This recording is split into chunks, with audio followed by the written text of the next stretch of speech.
Hello, everybody. Thank you for joining us for another live episode of the podcast. I promise that wasn't the actual start of the show. I was thinking, why don't we say hello to the people who join us live before we start the actual show? Welcome you here. Let's settle in. I see Ryan's here in the chat room. Thank you. I think we're going to have a fun time tonight. Brian's here. Me too. Brian's currently looking up which advertisement, if any, we're going to be doing later in the show. Maybe that'll give me an opportunity to think about what I should, maybe I'll talk about the Vegas pregame show and how crazy it is. That could be my intro after we talk about Vegas players. So who's here? Anyone else? Gmail. Anyone? What's that, Brian? New Gmail is weird. You don't like it? Throwing me off. Oh, man. Well, that's what old people must feel like, right? Like everything's weird and new. It's like, since when did they stop delivering mail right to your door? There's lots of things like that. Remember, that was a big issue in Canadian elections at one point, whether they should deliver mail to the door or just have a single mail area for the whole street. Big issue, apparently. All right, as long as it doesn't take 28 minutes. What is Chris referring to? I don't know. Brian, are you still looking into whether... Yeah. I'll just talk about SeatGeek at some point, and if it turns out we weren't supposed to, then they got a freebie. I think that's better than wasting all of these people's valuable time. Well, okay. Or okay, well, talking about pre-games. Yeah, I don't really have much to say about them. What is there to say about the Vegas pre-game show? It's fun, right? I know Jade posted in the Facebook group about how it's a waste of time to just drop the puck, but assuming the players weren't ready to go anyways, I'm sure the people watch. I mean, I don't really watch, like when I watch a hockey game, like I'm just chatting with people that I'm watching with or whatever until the game actually starts. Like, I don't care about the pregame show. You go as long as you want. It's more time for me to, drink some beer, eat some nachos. All right, Brian, can we start? Ready to start the show? What, or can I help with this? I didn't realize when I said I'd start, even though you're looking into it. I thought because you were going to look into it for 5 seconds. Well, it's more complicated than that, obviously. So you made a document, and it said we're doing ads on June, right? It's fine. Let's just start. Let's just talk about some fantasy hockey, okay? Is that good for you? Or are you literally distracted by this now? This is live, by the way. Yeah. I've got it. So, yes, spot tonight. I know. Okay, you already told me before it spots every episode. But it's... Oh, yeah. Yeah. Okay. All right. Here we go. Let me start the timer.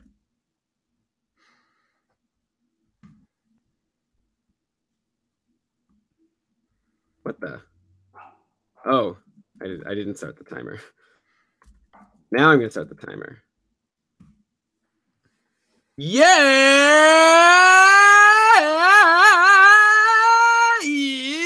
Yes! Thank you, everybody, for tuning into another episode of the Keeping Karlsson Fantasy Hockey Podcast, the best fantasy hockey podcast in the world, hosted by two guys who own Erik Karlsson in their keeper pools. I'm your host, Elon Dubrovsky, and with me for another summer series episode of the podcast, my co-host, the fantasy hockey robot himself, Brian Com. Hello, Elon. Hello, everyone. How are you? It's so, I don't know. I'm going to talk about the weather to start. Let me just not do that. Let me just try again. Oh, that whole thing? You're just going to... Yeah, right. That was so bad. Okay. Just say hello. No pressure. Yeah. You're out of it today. Yeah, sorry. Hello, Elon. Sorry, hello. I was interrupting. Sorry. Go. Hello, Elon. Hello, everyone. Welcome to another episode. I wish we had some pre-game show introductions, as we've been seeing all throughout the playoffs. I think if we could have a guest announcer, Elon, to introduce us, I think I would choose Alex Trebek, and I think you would choose Jeff Probst. Okay.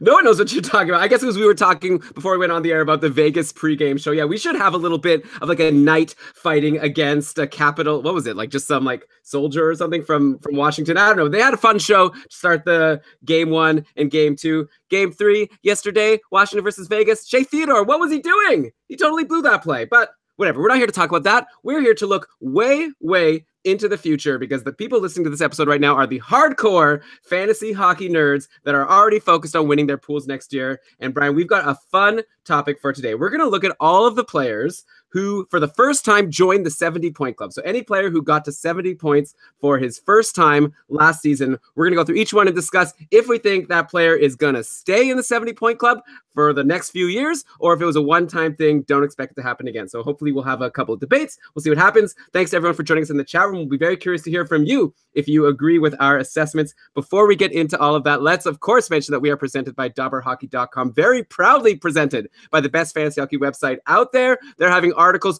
all throughout the playoffs, all throughout the offseason, all throughout the season, just new content every day at Dobber Hockey. Then you've got all the tools over at Frozen Tools, the newly revamped and newly named. It's got a lot of very useful stuff there. Obviously, during the season, you got your starting goalies, but a lot of cool stuff that we use to generate our analyses during the summer, all of their fancy advanced stats. So we're going to get to all of that using DobberHockey.com. So yeah, it's a great site. Check it out.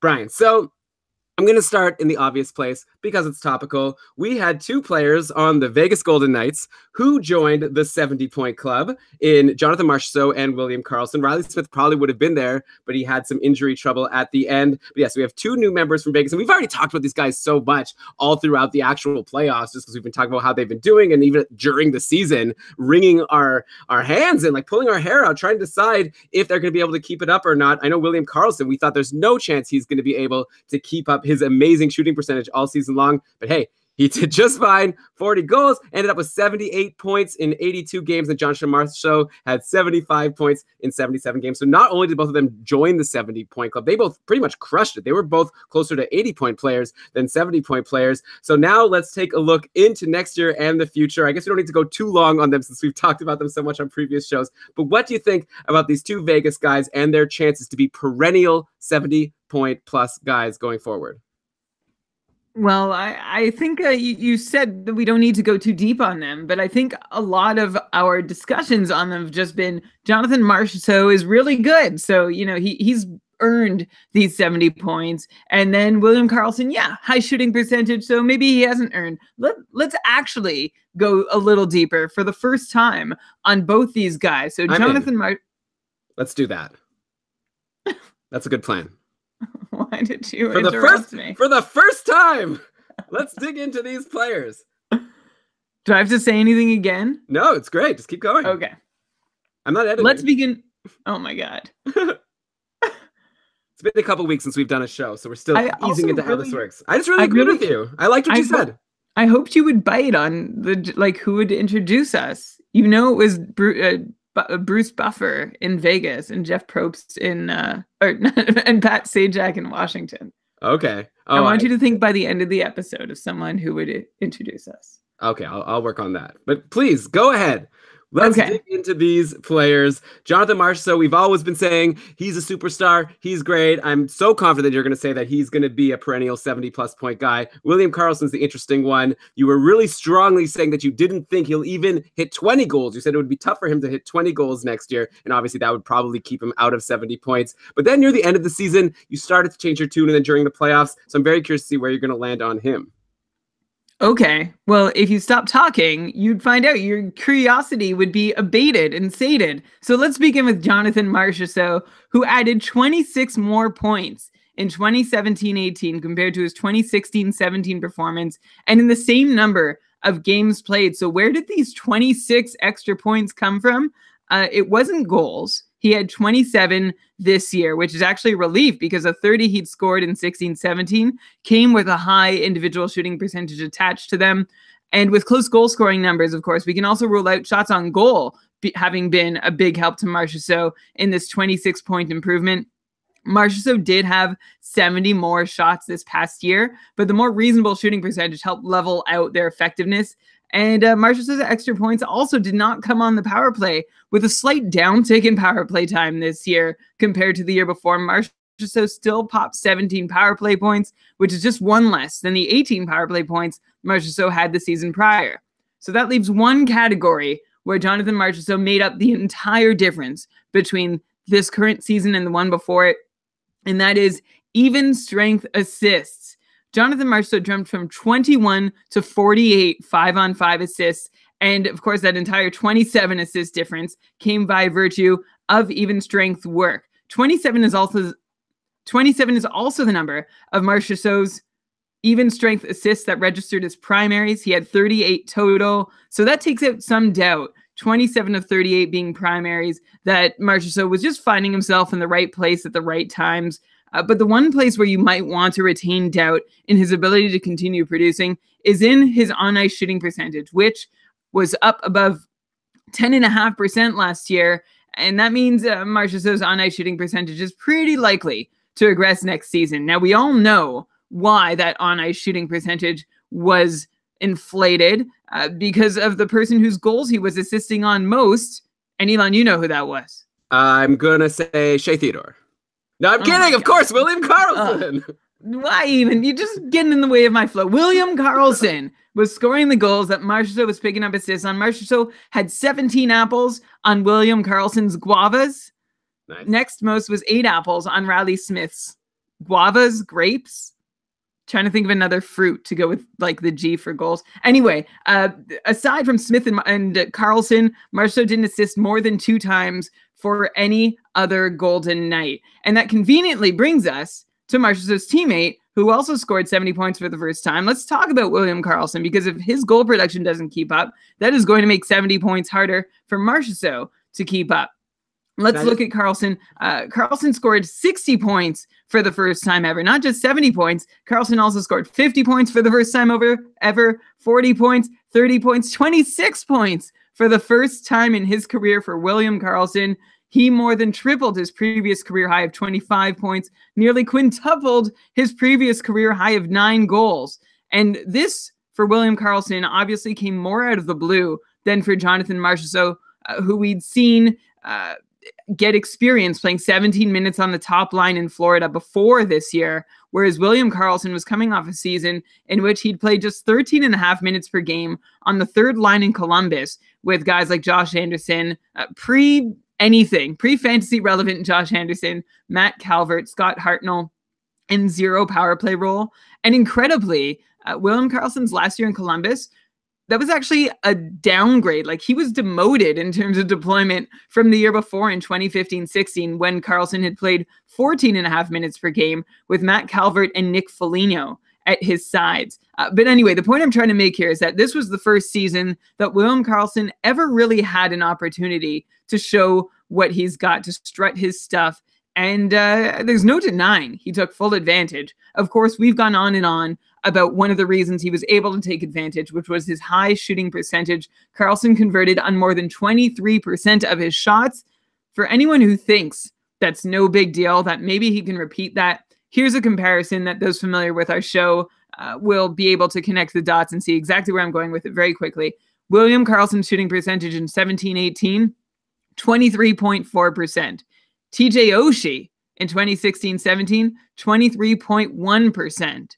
So you can see the line I'm trying to draw there in how we said Oshie was due for some huge regression.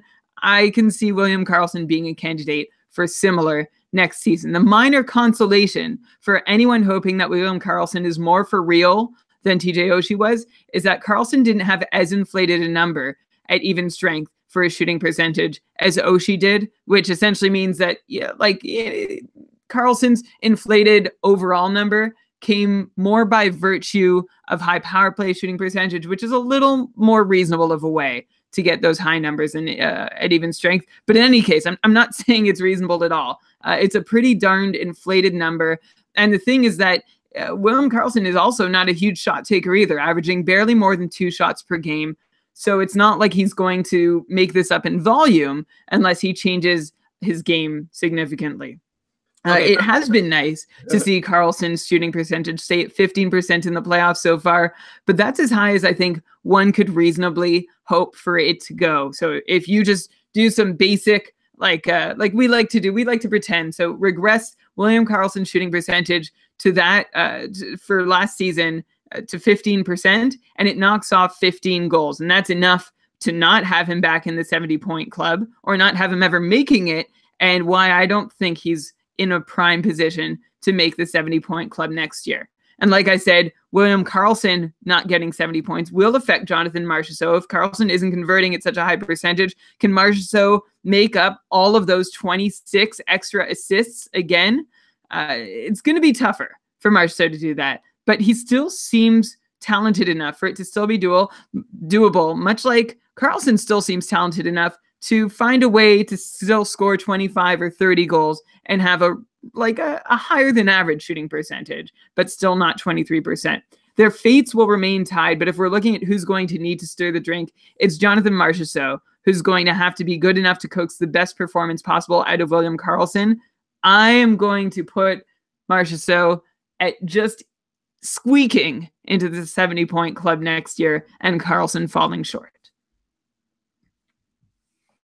Hey, did you not see that I put my hand up like so long ago and so many times? No, sorry. And then I was like trying to interrupt at different points and you just kept going. No, sorry. I had like hidden your window behind my reading one. I'll rearrange my windows. Okay. Why? Did I make some mistakes? No, but I wanted to comment on what you said about like Marchessault at the first part and then like a bunch of things. Okay.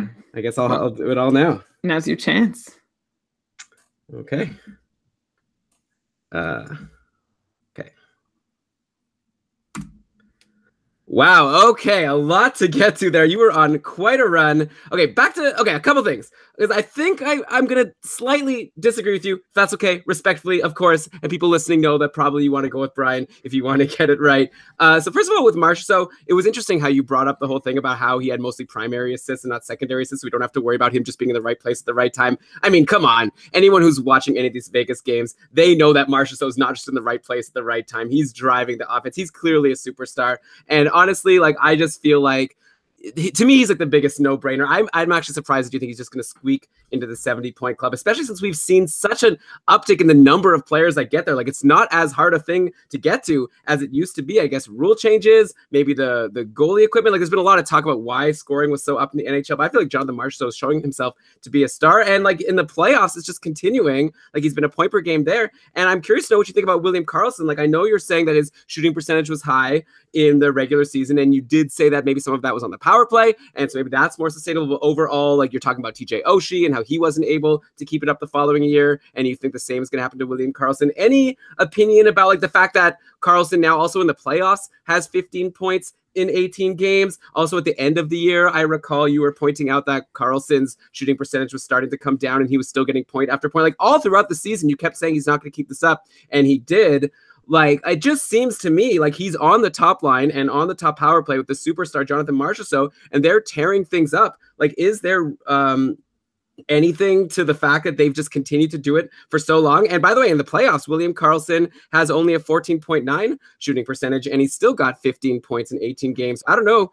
Just to me, I just feel like it's just going to be the kind of thing that's going to bite us if we say William Karlsson's not going to do it, because we said it all year and it bit us. And now, I don't know. I fear that it's going to happen again.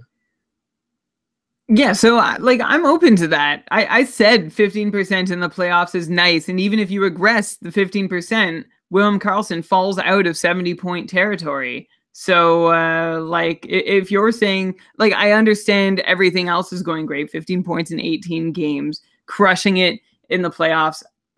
It's not the question. I didn't say like he's a 60-point player, 55-point player, which I did say for TJ Oshie. Like, Oshie, I knocked way back down from however high he had reached. Karlsson, I'm not going to, because he's got that top role. He seems to be working really well with Marchessault. And we know that Vegas seems to be, if they can play the same brand of hockey next year that they've played this year, and other teams still haven't quite figured out a way to slow them down, they have a competitive advantage just that way in creating more high danger chances, more chances off the rush, which I think, and I made this point, I think back in February, I think that's a big contribution to why they all had high on-ice shooting percentages, because they're coming up the ice quickly and moving the puck. I don't know how many more different ways I can say this. Just moving the puck quickly enough that teams don't really have a chance to get set and defend against them. Yeah, so Vegas is one of those teams. They're so tough to pin down. And I'm sure everyone who's listening to this podcast have heard so many people talking about Vegas for so long. So how about we just move on from them, and maybe we could talk about them more going into the season. I'm sure we will going to the next season. I guess one thing that just came to mind right now is I don't know if it's going to help that they, like, Shea Theodore is still pretty young. Like, he's going to be a year older, more mature, like Colin Miller. I wonder if maybe they'll get even more help from their defensemen. Like you said, that all of Marchessault's assists were basically to his line mates and no one else he assisted on like more than 2 goals goals from them. So which is fine. Yeah, but I feel like maybe there might be some defensemen who might be able to score some more goals. Like there might be some more people to pass that luck around, or not luck around, to like skill around to, even if, let's say, William Karlsson's shooting percentage goes down, maybe Marchessault finds new people to pass to score. Like there are two other players on the ice aside from his two line mates at forward. It would be nice if more goals could be scored from the blue line. That would certainly help him if he's feeding the blue line. The other thing to check, which I can do maybe while you speak next, is to see how many of his goals were assisted on by them. Like if the system in Vegas is for the defenseman to move the puck to the forwards to score, like we're not going to suddenly see more goals from the point next year. Right, of course. So yeah, we'll have to see again. Okay, let's just move on from Vegas because yeah, there's a lot to say about if other teams will finally figure out how to stop this juggernaut of the Vegas Golden Knights. And the Washington did pretty well doing it yesterday. But okay, let's go to, I think, the most obvious player that's going to join the 70-point club. I see you put your hand up. One more thing about Vegas? Yeah, well, I looked up who assisted on Marchessault's goals, and he only had 15. So there weren't a ton. Like his bread and butter was setting up William Karlsson, and all of his goals. Like he was assisted by Karlsson 7 times, Riley Smith 6 times, Nate Schmidt 4 times, and then nobody else more than twice. So he was really concentrated for the players who he scored with at even strength. I think it's been like that all throughout the playoffs too. You're seeing just Marchessault from Riley Smith and William Karlsson, or some combination of that. Yeah. That's how they're doing it. That's how they made it to the Stanley Cup Finals. Okay, this is the player I think that's the most obvious. I don't know. Actually, there's a couple players who are really obvious. This one, I'll be shocked. I will like just quit my job as co-host of this podcast if you don't think that this next player, the new, like I think people even would be surprised, or maybe not, that this was his first time joining the 70-point club. But Nathan MacKinnon. Come on, 97 points in 74 games, crushing his previous career high of 63 points, which was in his rookie season. MacKinnon burst onto the scene with 63 points in 82 games. I remember going to the next season, everyone was thinking like the sky's the limit. Like how high can MacKinnon go? Like, of course, that was the year that Colorado had this amazing shooting percentage overall. They had a lot of puck luck. They made it into the playoffs. And then the next couple of seasons were pretty much disasters. MacKinnon only had 38 points in 64 games, then like 52 points in 72 games. Then going into last year, he fell so far in drafts, and he ended up being one of the most valuable players in fantasy. And going to next year, I can't imagine you're going to say, like, maybe there's a discussion to be had of whether he's going to be an 80-point guy going forward or a 90-point guy, considering he had 97 last year. But 70 points, come on, that's a very low bar. But the interesting thing is he also brought a friend along, just like Jonathan Marchessault, in Mikko Rantanen, who had his first 70-plus point season. He had 84 points in 81 games. So another example of someone crushing the 70-point plateau. Rantanen had only 38 points in his rookie season, jumped up to 84. So MacKinnon, we could just gush about him and how amazing he is. And then I am interested to know if you think that Mikko Rantanen will be able, like, I don't think there's any question that Rantanen's going to stay on the top line and top power play with MacKinnon. So it's just a matter of if you think his 80 points, like 84 points, point per game, is that something sustainable, or do we expect him to fall? And if he does fall, would it be lower than 70 points? Okay, so let's get started with MacKinnon, who had not paced for more than 60 points since his rookie season back in 2013-14. So that's 14-15, 15-16, 16-17. 3 seasons in a 4-year career in which he had not paced for 60 points. He was stuck in the mid-50s. So how did he get suddenly to becoming a 97-point player? Your first reaction might be, well, Mikko Rantanen and Gabriel Landeskog, great line mates for him. That really worked. But it's not like he's had chopped liver for wingers in the past. He actually has been with Landeskog all 4 years of his career. So those two have been together the whole way through good and bad. And the third piece was always fantastic. In MacKinnon's rookie season, third piece was Stastny. Then the next year was O'Reilly. And then the next year was Shane. And then finally, this past year, it was Mikko Rantanen. And sure, maybe we can say some kind of chemistry with Rantanen played a part that MacKinnon, just based on the results, he must. Sorry, Brian, your internet.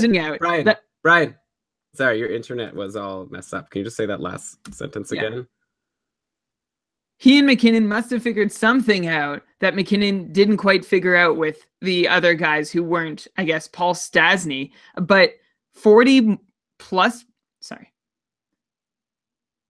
But can that answer how MacKinnon scored more than 40 points above any of the totals he got with those other guys, with seasons played with Duchesne and Ryan O'Reilly. There has to be more to it. So we look at the numbers, and of course, there is. Some of it is to MacKinnon's credit. Some of it is credit to variance. Let's look at the favors that Nathan MacKinnon did for himself first.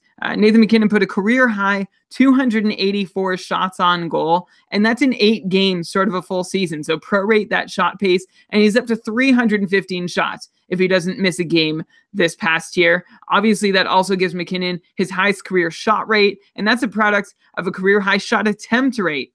MacKinnon was not just setting personal bests to be impressive this year in shot generation. MacKinnon was ranked 8th in the entire league in individual shot attempts per 60 minutes amongst players who'd played more than 1,000 minutes, and MacKinnon was even better, ranked 6th in actual shots for per 60 minutes. So this guy, needless to say, super prolific shooter. Nathan MacKinnon also saw more power play time this year than he ever had before, which is a favor, not so much that he did himself, but perhaps done by his coach and then perpetually earned by him. So good on his coach for putting him in that role, and good for MacKinnon for making the most for it. He actually averaged 40 more seconds of power play time per game than ever before and made the most of it. Huge shot generation numbers continued, carried over from even strength onto the power play. And even just compared to his past seasons, Nathan MacKinnon was more involved in putting pucks on net with the man advantage this year than ever before, and much more involved when you compare directly to 2016, 2017. This all helped MacKinnon to a career high of 32 power play points, which almost doubles his previous career high of 17 power play points. So those are a couple things that we won't attribute to variance, that we will attribute to MacKinnon's skill. Favors done for MacKinnon potentially by the hockey gods.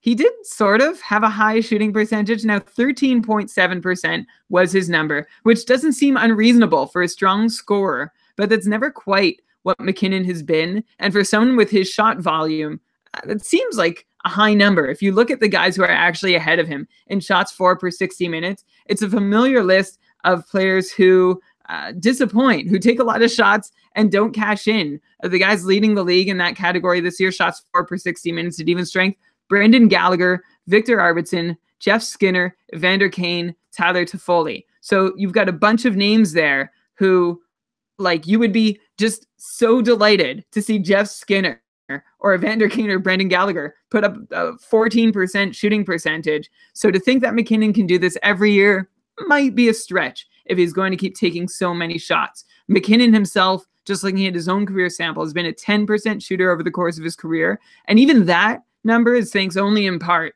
to his first season where he was a 9% shooter and his last season, which I just said, where he was almost a 14% shooter.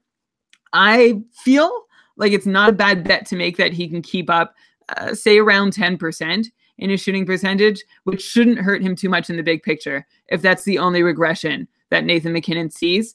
But one place where he's due to regress for sure is in his on-ice shooting percentage, which was even higher than Jonathan Marchessault's at 10.75%. So that should regress. MacKinnon's IPP was in the high 70s for the first time ever. The only thing I'd say to that is maybe he's more of a low 70s guy. Again, both these things are like, or not both. His individual shooting percentage and his IPP are small marks on him, small dings, which is just a reason not to be banking on MacKinnon to keep pushing and break 110 points next year, rather than to think, like, at least we know that he didn't fluke his way to a 107-point pace. So 70-point club is super easy to say, like you said, segueing into this whole conversation. 100 points, I could see it happening in 82 games for him. Wow. Okay. So yeah, he's going to destroy the 70-point club for sure. Though you bring up some good points about the high percentages. And I do remember, I think it was like season 1 of Keeping Karlsson, where we were talking about Colorado's amazing season back like 4 seasons ago or whatever, in MacKinnon's rookie year. And so these numbers are a bit high, this on-ice shooting percentage. I think it does make sense to assume that things won't be as amazing as they were last year. Like, MacKinnon is clearly a superstar. He's clearly going to be like a point per game guy. But like you say, like, maybe expecting like him to improve on 107-point pace, that might be tough. I think it is more interesting to have this conversation now about guys like Mikko Rantanen, which we're about to do. Also someone like Tyson Barrie, who we don't have scheduled because he didn't break the 70-point club yet in his career, though he did come close. And actually his point pace we mentioned on the Patron cast that we did last week was actually the highest point pace for any defenseman in the league. He just didn't beat out John Karlsson because Karlsson played so many games more than Tyson Barrie due to injury. But yeah, so like it is interesting to see like Colorado, we can't expect them to be as good next year. Like there were all these high on ice percentages. And I guess Rantanen's the one that you've researched. And I'm interested to know, like, yeah, if McKinnon goes down, say, to becoming an 100-point player instead of a 107-point player, maybe even a 95-point player, how badly would that affect someone like Mikko Rantanen, who's clearly a really talented guy, but also clearly needs Nathan McKinnon to get these elite numbers? So yeah, before we get into Rantanen, you mentioned Tyson Barrie, and the one interesting thing. So when a player has an on-ice shooting percentage, you look for the line mate that was shooting way above expected, and McKinnon didn't have that. Like Landeskog and Rantanen were pretty much in line with what you'd expect. No big differences. So a lot of the difference was in McKinnon himself that inflated his own on-ice shooting percentage. Tyson Barrie shooting 8% obviously helps, but it's not so out of the ordinary for Tyson Barrie. Yeah, and it's also important to point out that, like, just like you said about Vegas and William Karlsson scoring all those power play goals, I recall, like, Colorado scored so many power play goals. Like, I'm sure Tyson Barrie, a lot of his goals were on the power play. I guess you're going to get to that with Rantanen, right? Yeah, so Colorado power play, a big part of this, and I'm going to get to it in a minute. First, I'm just going to ask the obvious question when we're getting into Rantanen and McKinnon right after going on about Marchessault and Karlsson. Is Mikko Rantanen the William Karlsson to Nathan McKinnon's Jonathan Marchessault? And I'm going to go ahead and just say not really. So I'll burst that bubble. I'll ask that question and then say it's totally irrelevant right away. Rantanen does shoot at about the same rate in terms of shots on goal as William Karlsson. They both get about 2 per game.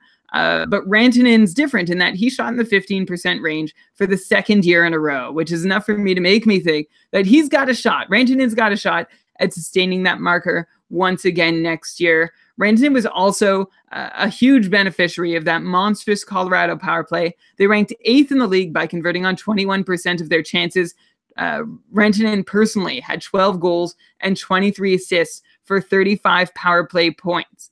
The question is, was that Colorado power play kind of a paper tiger? I don't know. Is a paper tiger ever actually ferocious, or do they only appear to be ferocious?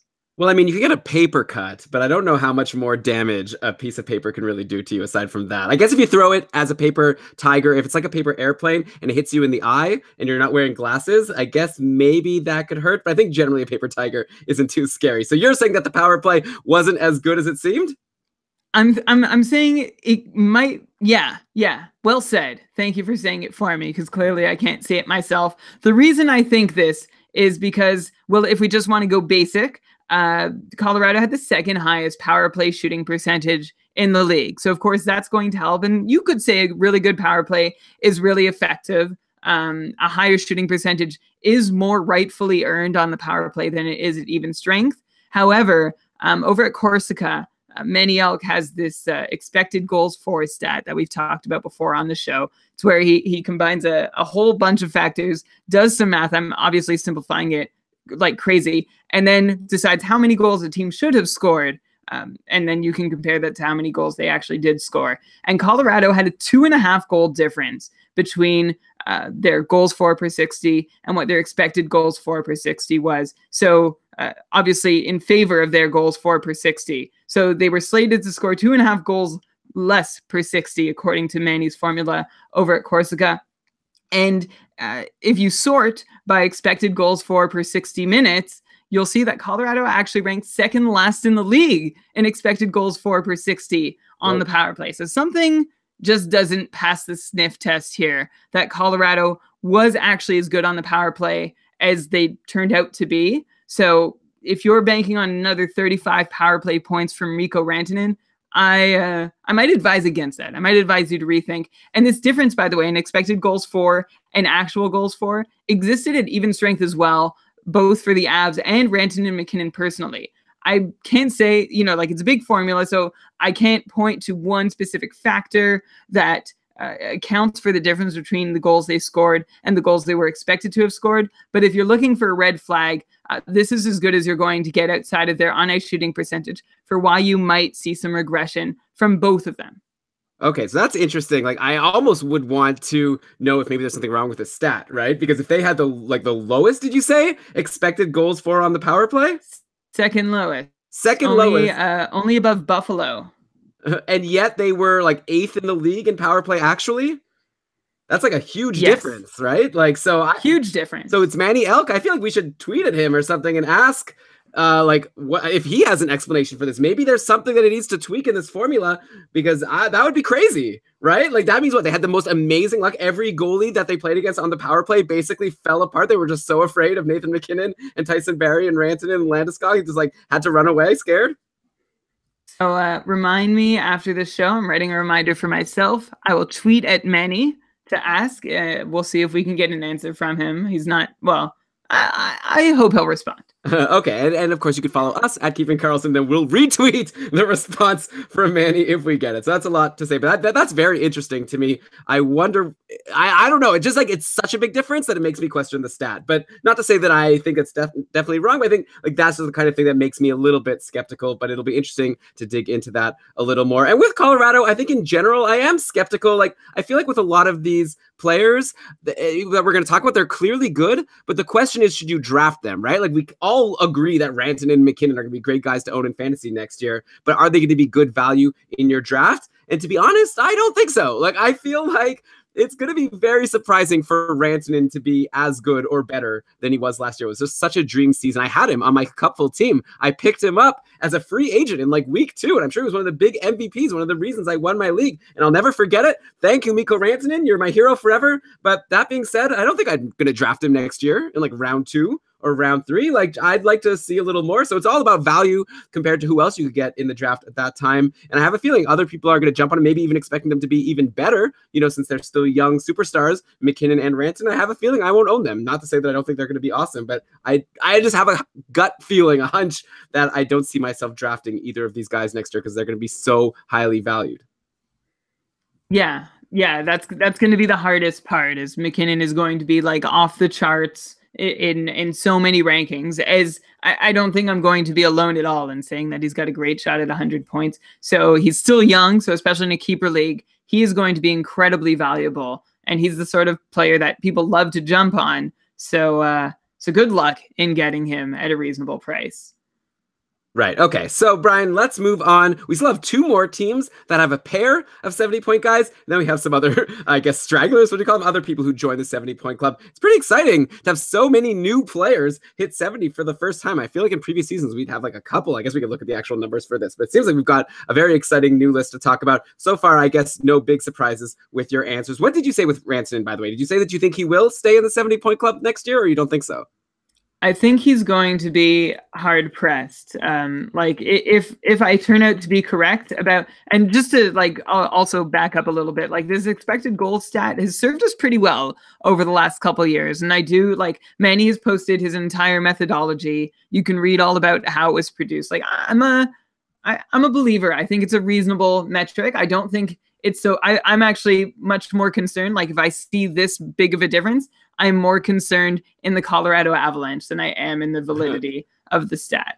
Okay, that's fair. So yeah, it'll be very interesting to track this next year. As for Rantanen himself, like, he was still 14 points over 70, right? He's still at 84 points on the season. So if you bring him down, I don't know, like to 20 points on the power play instead of 35, he's still he'll fall short of 70 if you just do it in that rote way, but they'll still come close enough. I tend to think, Elon, the way that you did about Karlsson with Marcic, though, if Rantanen is at the hip, attached at the hip with MacKinnon at even strength and on the power play, it's going to be hard for him not to get 70. Yeah, I think I'm going to have shooting 15%.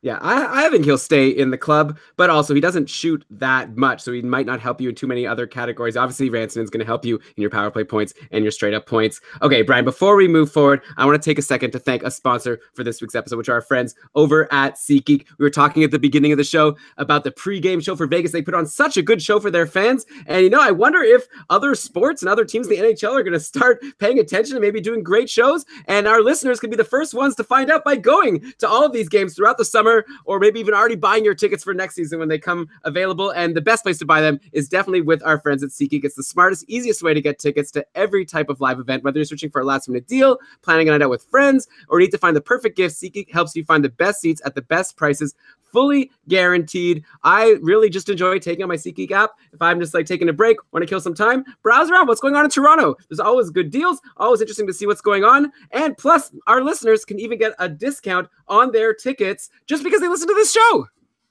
Yeah, that's why, because SeatGeek really appreciates you listening to our show. They are going to give you a $20 discount, rebate, money back, however you want to call it, on your first SeatGeek purchase. All you need to do is download the app or go to the website, make an account, enter the promo code KEEPING, and then on your first purchase, $20 is going to come right off. Bam. Boom. So I guess the trick is to try to find the cheapest ticket you could find. So it's like a really great percentage discount on that ticket. So let us know how you could game that $20. The most tweet us at Keep It Karlsson. Let us know. By the way, this $20, you can't get this listening to any other podcast. I've checked. Okay. I know Dmitry Filipovich is all like saying you could get $20 off by listening to his podcast and putting in his offer code. I don't think it's true. I wouldn't trust him. Okay. Do it with what? that. I can say whatever I want. Have you tried? No, I have not. Nobody else should try, because you should be using our discount code instead. Yeah. We don't even get any money for this, by the way. We're just, we're shilling for our friends. I don't know. Yeah. We love SeatGeek. Use SeatGeek. Great app. So easy. We're just having a good time. Okay, let's move on to the next pair of players on the same team, but not on the same line. So we're slowly getting away from this idea of two players who were completely attached at the hip. Now we've got two guys, same team, not on the same line. They were on the same power play, though. We're going to the Islanders. Gotta first mention Matthew Barzal, his rookie season. He's going to win the Calder, no question about it. Amazing year, 85 points in 82 games.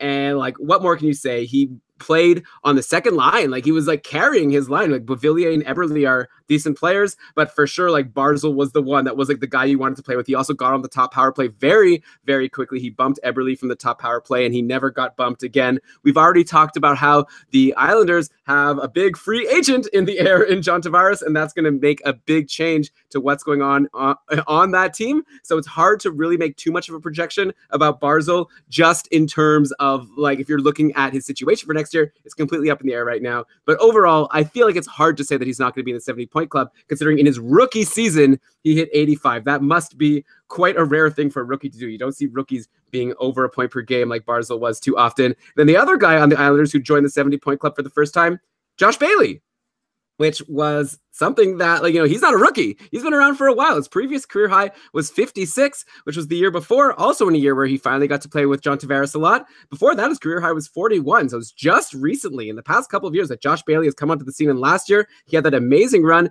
though I do recall him slowing down a lot at the end of the year. And obviously, if John Tavares is gone, I guess you could say Bailey maybe plays with Barzal, and then he keeps it up. So, okay, what do you think about these Islanders guys? Is it another case of obvious for the first one, not even worth discussing too much, and then Josh Bailey's the one who, I feel like he's the one that's our first, like, hard to imagine he'll be able to stay there? Yeah, well, way to jump to the end there. Well, I'm giving you my shot, my opinion. You may disagree with me. Well, yeah. How do you think we should do this? I guess I could, like, introduce the player. You give your thing, then I'll give my opinion. You'll give your opinion. We'll debate. I wanted to get it started. But okay, next player. I promise you do such a great job of, like, building up the topic, and then, like, the bubble's so big, and it's like, oh my God, I wonder what's going to happen. And then pop right before but actually that's just, I'm not jealous. I think anyway, this is great. This is great content. All of it. Okay. Can I just pause for 1 sec? Cause I want to look up a list of point per game rookies. Okay. It'll take me like 5 seconds. Do it. Next player we talk about, I'm going to not give any hint as to what I think about them. You can do anything you want. It's just like, you didn't do anything wrong. Alex Barkov? I don't know. This is what he did last year. I have no opinions, Brian. Who is Alex Barkov? And why did he get those points? Okay. You got your ready? Ready to go? Yeah. Yeah. So you asked a question, Elon, that you did not answer in your prelude to my part here, which is how regularly does a rookie in the NHL score at a point per game pace? So I just did a quick search on Hockey Reference's play index for any rookie who played more than 50 games in a season and had a point per game pace over or more over those 50 games. So Matt Barzal in 27-18. The last player to do it was Evgeny Malkin in 06-07. The year before, Ovechkin and Crosby both did it in 05-06. Do you want to know who the last person to do it before Crosby and Ovechkin was? I'll give you a hint. 13 years earlier. Oh, wow. Okay, so first of all, let's just point out that this is a really elite company. I didn't even expect it to be that elite company. You're saying Barzal and then Malkin, Crosby, and Ovechkin. And then we're going 13 years earlier. So this is like around the time when like you and I were like really core new hockey fans, right? It's around NHL 94 time. So trying to think who was a rookie. Like, are we talking like Teemu Selanne? Like this type of guy? Or maybe maybe I'm going too far back. No, that's exactly it. Teemu Selanne and actually 3 other guys did it that year. Selanne, Lindros, Joey Juneau, and Alexander Zhamnov. Man, 92-93 was such a great year for hockey, right until the Leafs got eliminated by LA in the semifinals. Or right up until the point where Montreal won in the finals. Yeah, that was a bit disappointing, right? I was actually going to say, when I said Zhamnov, I was going to say for the Chicago Blackhawks, but I forgot that he started his career with the Jets. And honestly, like he and Selanne, I don't have the info right in front of me, but they must have been playing together, right? Let's do a deep dive into who was the player who helped the other player between Teemu Selanne and Zhamnov in the Jets 92-93 season. I think it's important for us to figure this out. We can go beyond that into like 96 through 99 and see if it was Zhamnov, Tony Amonte, or Jeremy Roenick in Chicago. Can you say that whole thing again? You had an internet thing. It was funny, but the names were all blurred. And then after that, we can go to like 1996 through, 1999 and see who was the real driver in Chicago between Zhamnov, Tony Amonte, and Jeremy Roenick. I mean, I feel like it must have been Jeremy Roenick, right? Like he's the most famous name out of that list. I guess Tony Amonte also. Anyways, Brian, how about we talk about Barzal and his amazing rookie season, which put him in the company of all of these all-stars. And no, we're not talking about Tony Amonte and Jeremy Roenick. We're talking about guys like Malkin and Crosby. It was a great year, but we don't know if he's going to be playing with Tavares. But he wasn't even playing with Tavares at even strength. Unless you're going to tell me that it was all because of the power play, which I don't think it was. And I'm also not going to tell you that it was all because, well, all the other teams only focused on John Tavares. So Barzal was able to roam free at even strength. I mean, Barzal may have benefited from being a slightly sheltered second liner, but I wouldn't say that contributed in any large part to him having such an amazing season. That would be taking too much away from him. You could also mention like Jordan Eberle proved to be a fantastic line mate for Barzal as well. So that worked out too, but Barzal deserves a lot of credit. And we've already put him in great company with all the other rookies to be point per game in their rookie seasons. Way to go, Matt Barzal, for joining that club. One thing, I'm going to throw something new out there because I think we're all pretty much in agreement that he is a fantastic hockey player. One thing that even the most fervent Matt Barzal supporters may miss out on appreciating is how great he was this year at entering the attack zone with controlled entry, with control of the puck. Barzal would zoom up the ice straight at a defender and then just zip around them. Like he'd head towards the boards and just sneak around them and then have a clear shot at the net or making a pass to a teammate. There's some really great video examples of this in a Justin Bourne article over at The Athletic, as well as some more statistical support for Matt Barzal's controlled zone entries over at Lighthouse Hockey, where they actually use data from Corey Snyder's tracking project to prove the point. So a lot of things for you to go check out if you're interested in. Corey Snyder is a Patreon, by the way. We support it. You can too. Shutdown line on Twitter. So we got a lot of homework for our listeners, it sounds like. Yeah, I love giving homework. Anyway, Matt Barzal entering the zone with control. Also a reason. There was a point of the season where people were like, too many of Matt Barzal's assists were secondary assists, and we don't know what that means. So by the end of the season, only 15 of Barzal's 38 assists at even strength were secondary.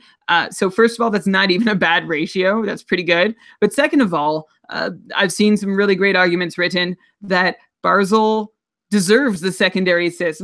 Just for context, for anyone not familiar with the primary-secondary conversation, sometimes the secondary assist is considered noise. Like you might have touched the puck like a minute ago, or you could have even like passed the puck and then gone on a line change, and 30 seconds later a goal is scored and you get credit even though you had little to do. Like sometimes it's just being in the right place at the right time for secondary assists, but Matt Barzal's secondaries can't fall into that category. He deserves every bit of secondary credit he gets for goals because he's often made the whole thing possible by carrying the puck up the ice over the blue line and, just creating any opportunity for his team to score.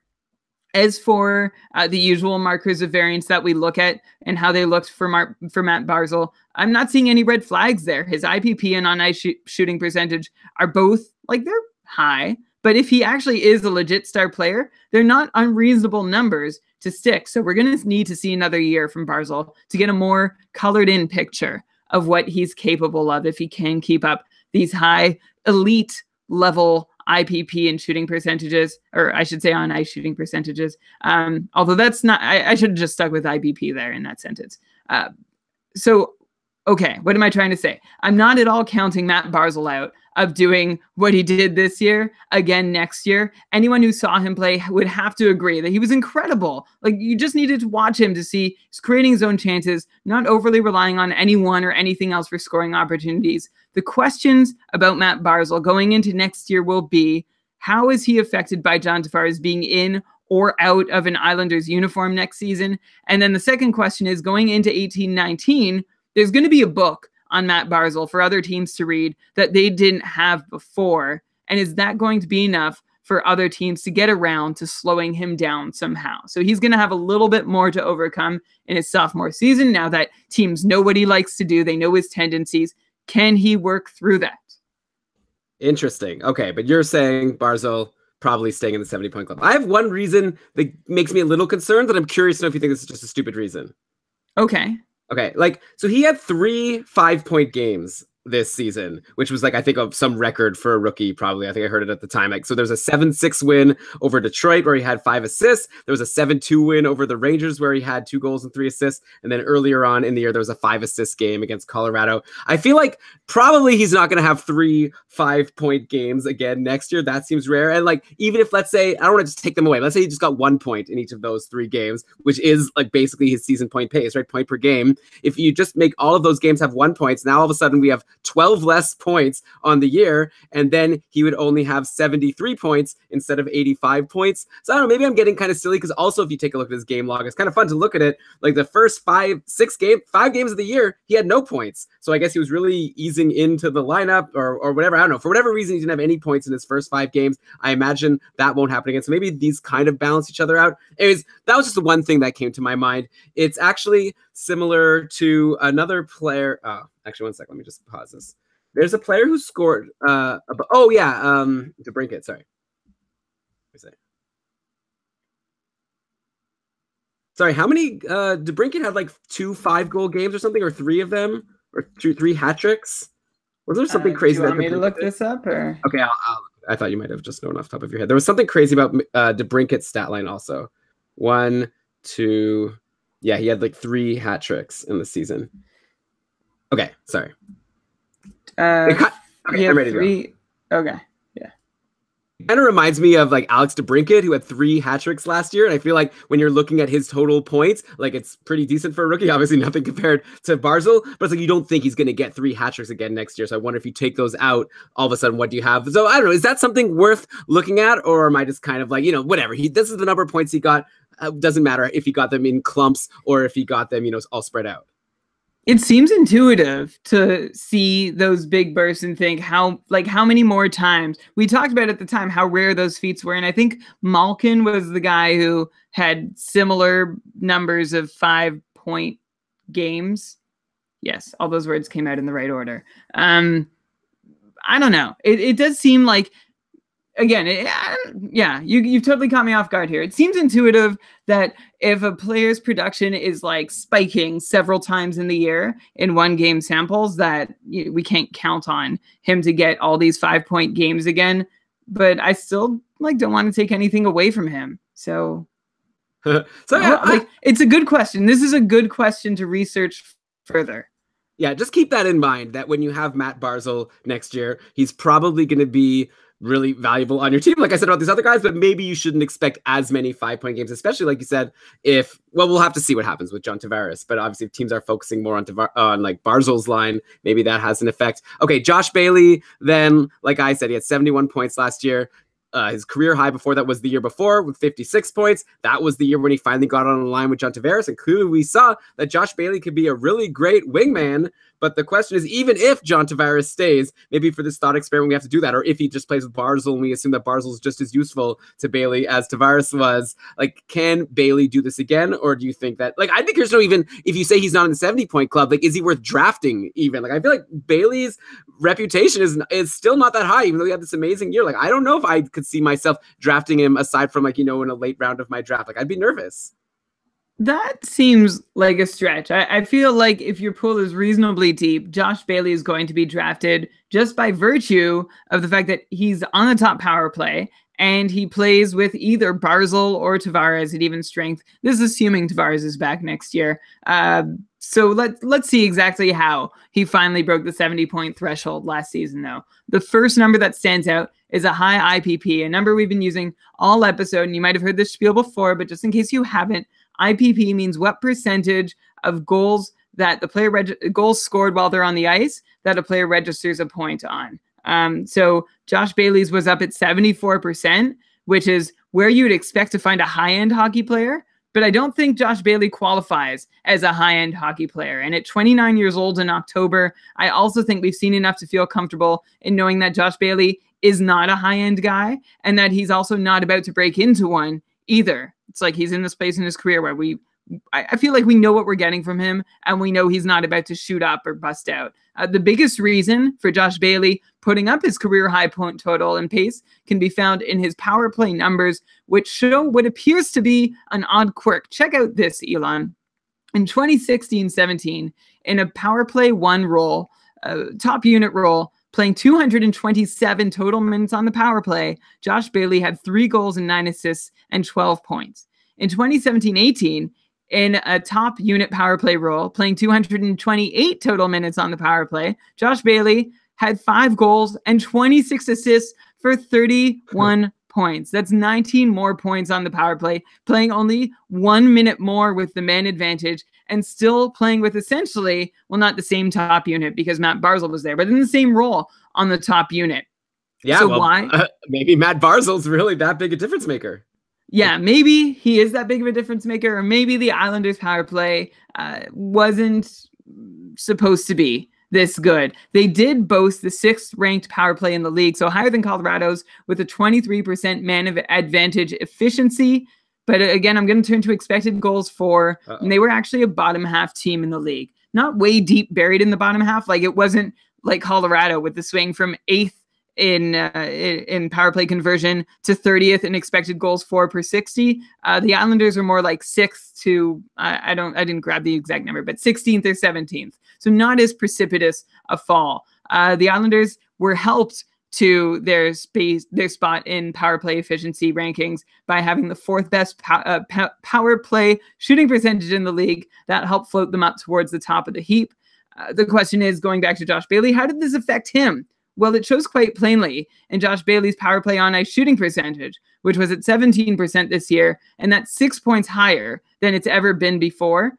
Though to Bailey's credit, he was more involved than ever on the power play, more opportunities to shoot, putting more pucks on net, but not to the extent that I expect he can repeat the feat of 31 power play points. I'm also going to dock Josh Bailey points for an individual even strength shooting percentage that was 25% higher than it had been for 3 of the 4 seasons prior. So he was up at about in the mid 10s at even strength this year in his own shooting percentage compared to being in the mid 7s in 3 of the last 4 seasons. And this is why I'm much more comfortable with Josh Bailey in the 60-point range than the 70-point range. And I don't mean like between 60 and 70 points. I'm just saying like 60 points for Josh Bailey.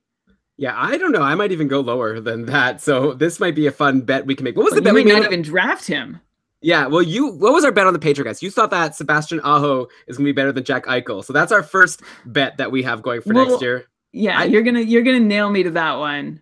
I mean, you said it pretty confidently. By the way, check it out. By the way, if anyone wants to, our patron cast was really fun last week. Evergreen. We answered some questions that are about next season, so it's not like it's out of date or anything. But yeah, there's that one. And now I'd definitely be willing to take a under on 60 points for Josh Bailey next year if you want to make that bet.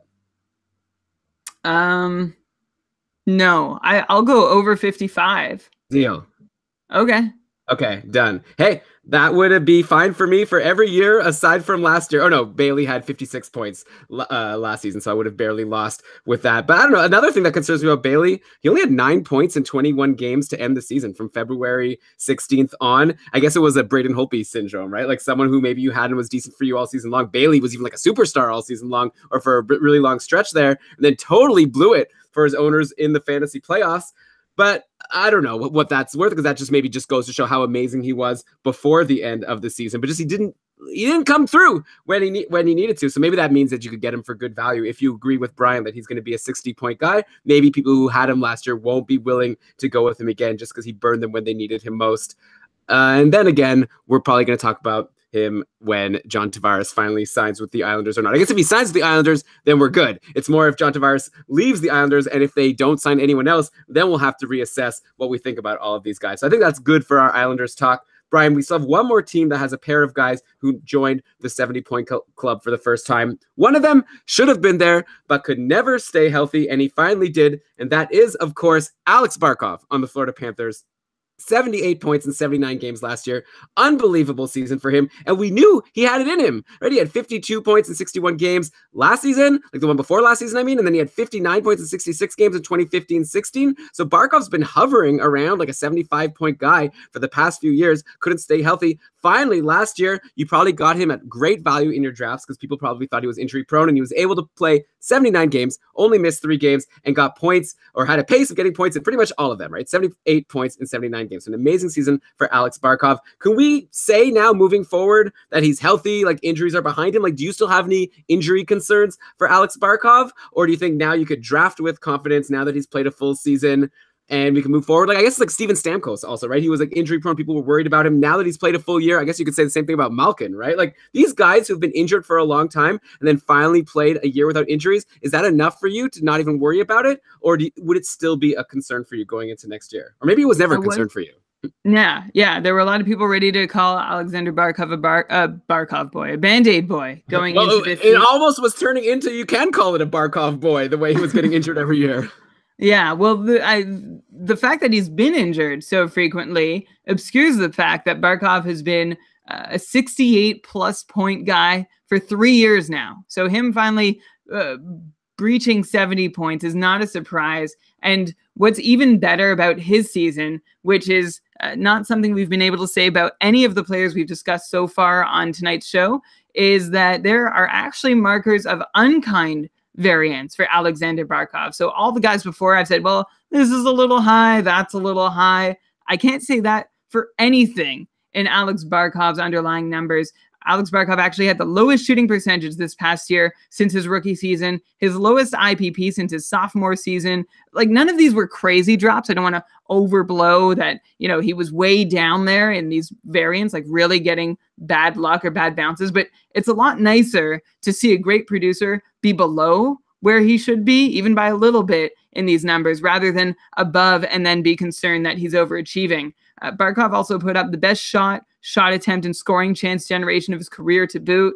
And it's important to, this isn't a surprise because the guy's still growing. He's 22 years old. He's turning 23 in September. So he's got a great 3-4 years ahead of him, probably a great 10 years ahead of him. I was never on the fence about Alex Barkov, and now you have no reason to be either.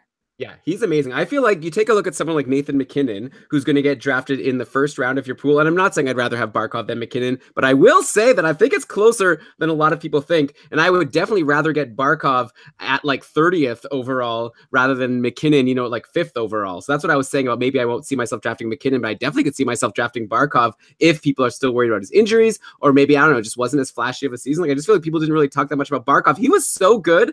Florida had a really amazing first line with him and Huberdeau and Dadonov. And then I guess they just wanted to spread things around. They knew that Barkov could carry the load. He didn't even need Huberdeau there. They put Nick Bjugstad there, who hasn't been fantasy relevant since forever. All of a sudden, Bjugstad became one of my fantasy playoff MVPs, playing on the top line with Barkov. That's like how good Barkov is, that he's able to just make anyone, it seems, become a really amazing guy you want on your team just because he's playing with him. That's like a Crosby type thing that we talk about. I'm sure McKinnon is the same way. I definitely don't mean to say anything bad about Nathan McKinnon, but Barkov is so amazing. One guy who didn't play with him, again, just like Barzal and Bailey, or just like, or no, I guess that's it for the players we're talking about. But another guy who didn't play with him on even strength, but did play with him on the power play is Vincent Trocheck, who also had a career year. Trocheck was amazing. He had 75 points in 82 games, his first time joining the 70-point club, because you need to have done that in order to be mentioned on this show. So yes, Vincent Trocheck, amazing season. Also worth noting that he had 287 shots last season, which was fantastic. His previous high for that was 230 the year before. So a huge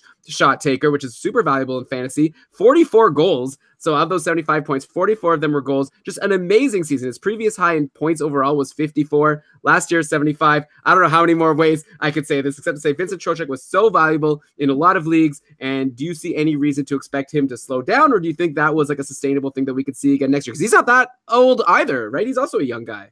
He is a young guy, even though Vincent Trocheck, like the name itself in a vacuum, brings to mind someone, I don't know, like mid to late 30s. He turns 25 in July. Wait, why? So, why? I don't know, Vincent? Just like it's an old person name? Yeah. How many young guys? Like I know Vince McMahon Jr. and Vince McMahon Sr. is even older. I don't know. I think of like Vincent Chase from Entourage. He always seemed like a young guy. Well, how old is he now? Well, now he's probably a lot older than Vincent Trocheck. There you go. He's also a fictional character. Oh, Vince Staples, the rapper.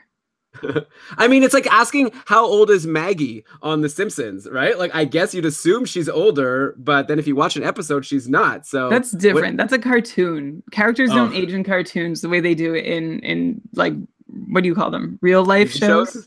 What about Richard Alpert on Lost? He didn't age. I don't know who that is. Okay, someone gets what I'm talking about.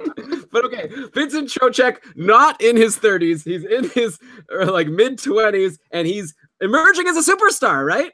I know Herb Alpert and the Tijuana Brass. Okay. Vincent Trocheck. Vincent Trocheck. Vincent Trocheck, how about this? His even strength numbers in 17-18 were ridiculously consistent with the numbers he put up in 16-17, and they've been good numbers. Like, we've been talking about him since the 16-17 season, maybe even a little bit before that. It's so consistent that over 82 games, Vincent Trocheck played only 102 seconds less than he did the year before. So, like, just think of how, I don't know, I find some weird pleasure in just seeing how identical his two seasons look. Of course, there's one big difference between the last two seasons. Elon, did you cite his point totals already? Just so I'm not talking about this without context. Yeah, I did cite that he had a career high and joined the 70-point club with 75 points. The previous year, he had 54. I'm going to guess the big difference is his shots on goal. Is that the thing that you're saying is the big difference? No, it's not actually. What I'm going to say is the big difference. Although he did set a career high with 287 shots, which is great. It's 60 more than he had the season before. He shot about the same shooting percentage, so that helped him. No, the biggest thing that helped Vincent Trocheck this year was his newfound deployment on the top power play unit. He wasn't on the top power play? He wasn't. I think he was on the top power play the year before also, wasn't he? No, he wasn't. He was only seeing 49% share of his team's power play minutes, and his most common line mates on the power play were Nick Bjugstad, Jussi Jokinen, and Riley Smith. He also saw some time with Vanek and Jágr. Yes, it's all coming back to me, Brian, because Jonathan Marchessault was on the top So with Barkov and with Huberdeau. And Marchessault. It all comes back to Marchessault. So what was I saying? Oh, yeah. So he went from a 49% share of his team's power play minutes, which he'd also seen in 15-16, up to a 68% time share, which, if you want to know what that comes out to in seconds, an extra 45 seconds of power play time per game, an extra 60 minutes total of ice time per game. And the thing that he did on that power play, which might surprise you, Elon, Vincent Trocheck was the most prolific shooter and shot attempter on that top power play unit. He attempted more shots per 60 minutes and took more shots on goal than anybody else on that unit. In fact, he was reasonably ahead of all the other forwards on the unit. The guys closest to him were Ekblad and Yandel. Trocheck, it's nice to have that in his portfolio, because he's been one of the best second line performers now for a couple years, and getting onto that top power play makes him like a version of Matt Barzal, right? Not saying he's as naturally talented or quite as good, but he's a second line player who steps onto the top power play and crushes it in both roles.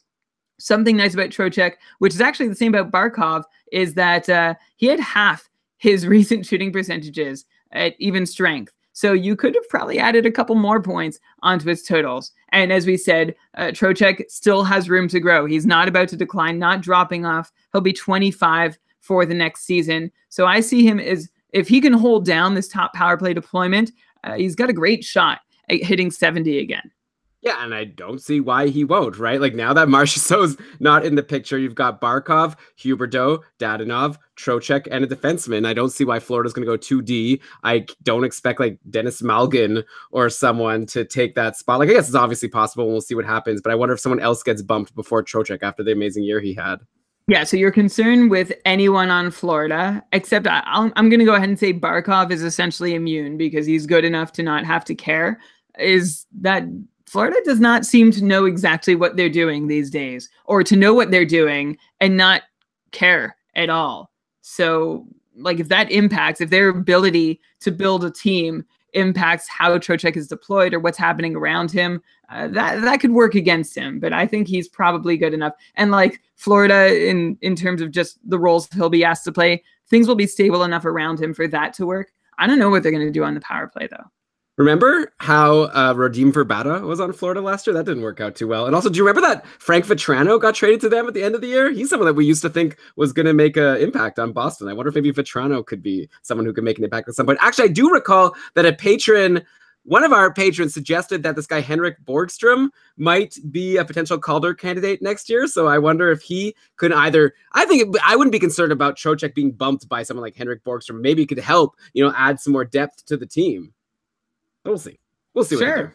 Yeah. I don't know who Henrik Borgstrom is. We'll definitely talk about him at some point later on, because now I've seen his name and I've heard his name a bunch of times, and we'll get Cameron Robinson on and we'll talk about Henrik Borgstrom and maybe some other people. Okay.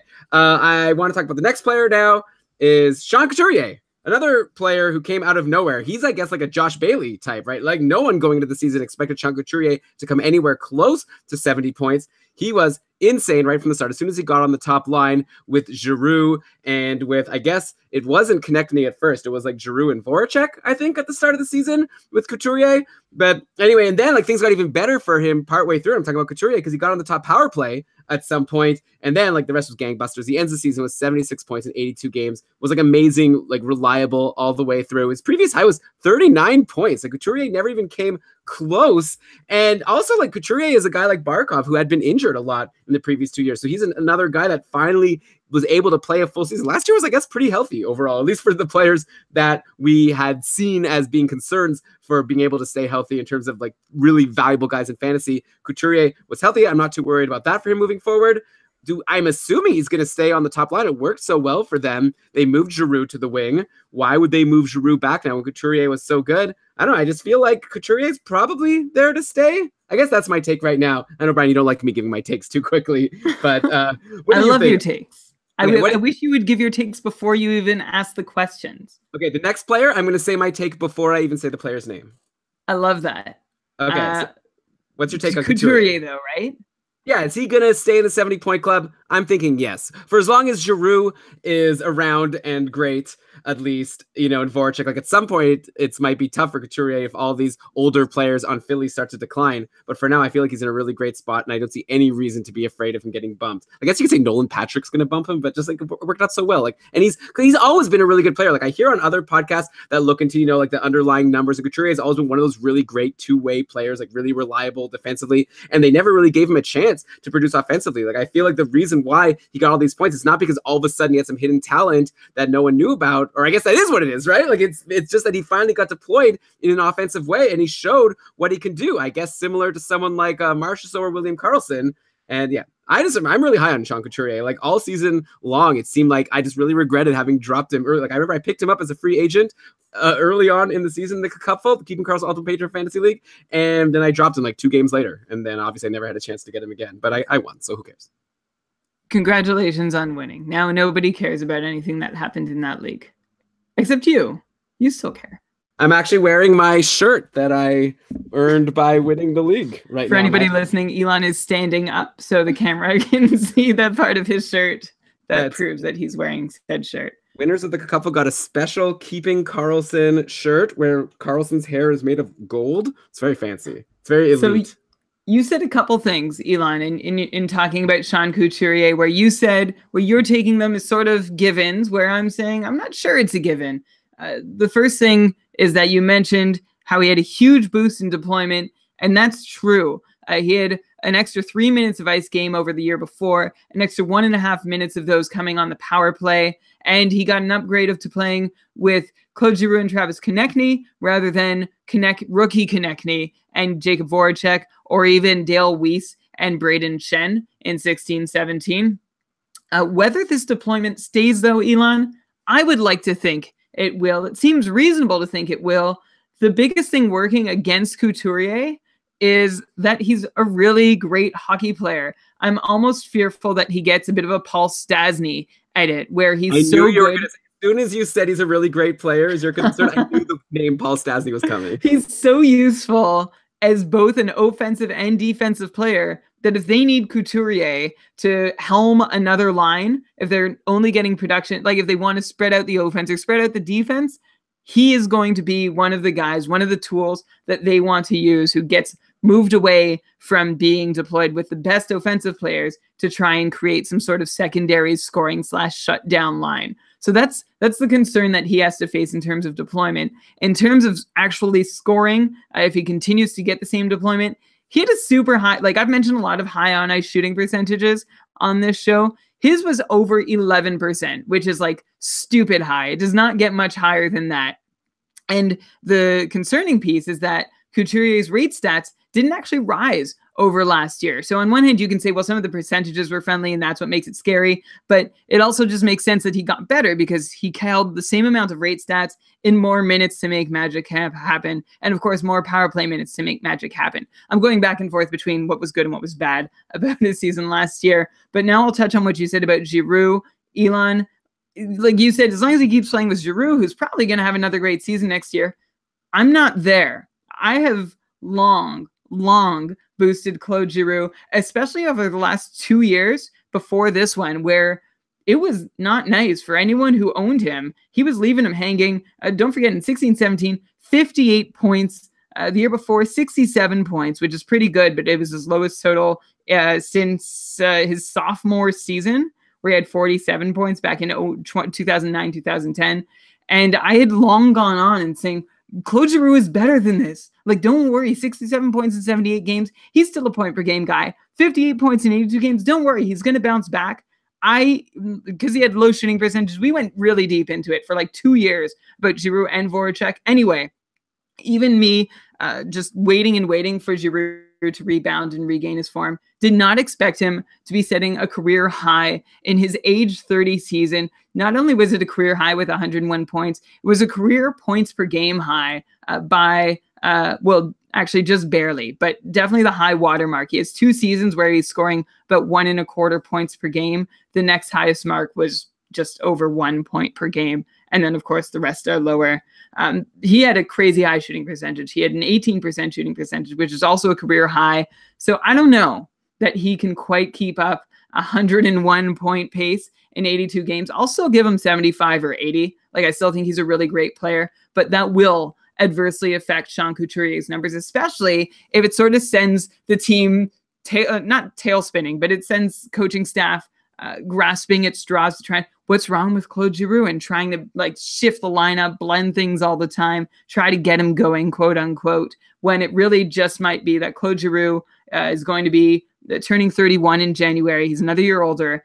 I do believe he's in decline. And I think anybody banking on him scoring 101 points and thereby Sean Couturier easily getting 75 points again, that's not going to be how Sean Couturier gets his 75 points. And in fact, well, first off, I'd like to apologize for butchering his last name. It's hard to say while I'm speaking so quickly. But second, I'm a little surprised at how skeptical I am after doing some research that Sean Couturier can match his point total again. Well, he doesn't have to match it, right? For this exercise, we're saying or asking if he's going to stay in the 70-point club. So you said 75, you don't think so. What about 70? Like, where do you see him landing, like, for next year and I guess for the next couple of years? I think I'd want to draft him as a mid to high 60-point player just because we don't know where he's going to land in the lineup. We don't know how many great years Giroux and Voracek have left. So those are my points for skepticism. I think he's definitely capable. Like, he's more capable than Josh Bailey for getting 70 points. Yeah, I guess for Couturier, you might be able to get him there because I feel like a lot of people might overlook, or just might think like, okay, he had one good season and then the year before he had 39 points. So, like it might be hard for other people to accept that he's now in the 70-point club. So maybe if you're drafting him as like a high 60s guy, that might be enough to get him and hopefully he'll come through for you. And then there's clearly upside for more like we saw this year. I think you're right. You've convinced me. Maybe I'm not so super confident that he's going to be in the 70-point club for sure, but I would take the over on 70 if you wanted to bet on it, but I wouldn't be like super confident. Like maybe I'd be like 55% confident or something like that, if that makes sense. I think we're probably both 55% confident. If I take that bet, I'll take the under, but also 55% confident. I'm writing it down. You're writing it down? So we're going over under Couturier 70 points pace. All these bets are pace, right? We're not going to let injuries ruin a good bet here. No. Okay. So next, let's go to Dallas. We had Alex Radulov, who, I don't know, it was kind of quiet, right? 72 points in 82 games. His first time ever passing 70 points. Of course, he's had a bit of a strange career. He's 31 years old now.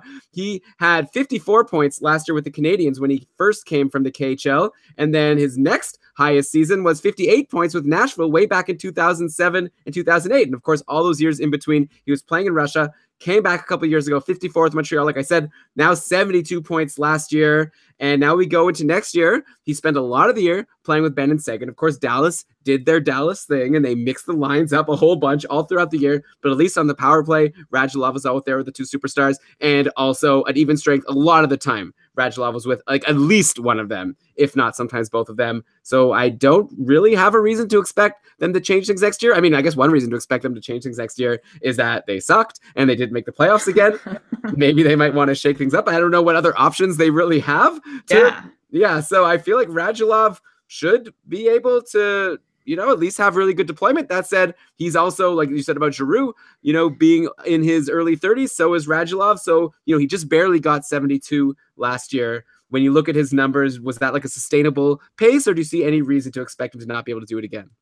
The key word for Alex Radulov last year is more. He had more minutes than he did the year before in Montreal. 2 more minutes total per game, 30 more seconds of power play time per game.